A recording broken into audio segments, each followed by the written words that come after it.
So what's up guys, for today's video mekaniko na punta karong adlaw guys. So una pa rin ako ning sabak diri guys, nag overhaul tag F6A na multi-carry guys, na pick up type ba. So there guys, nako diri tanggal-tanggal guys. So wala na ko gipakita kay tanan nga video kay medyo dili ka kaya akong cellphone guys sa videohanay. So hapit din na lubat gani guys.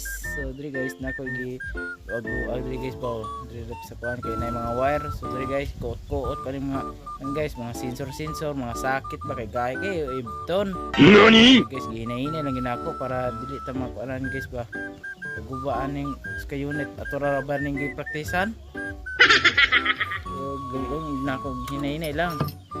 Diri guys nalang po kay giligwat since sakit ya guys, pero ginahinay lang gid guys kay sus lisod na maputol guys.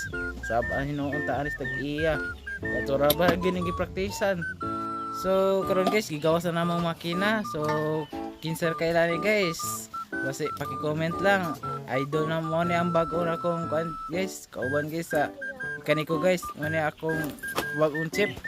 So dili guys ako ihang pa kuan ani guys, oh kuti-kuti ani mga kuan guys ba kay kuan lang praktisan mong guna ko ni guys.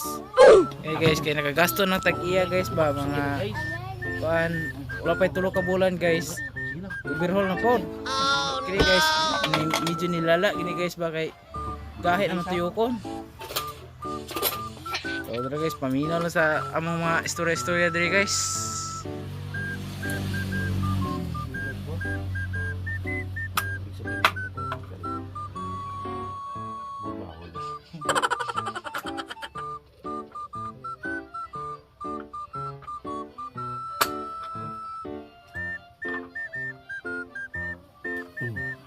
Guys, luwag. Ang problema na mga ni guys, kining isa kay murag digyo na paakan. What? Comment mo guys, usahaw na. Sa tingon, chap-chapon.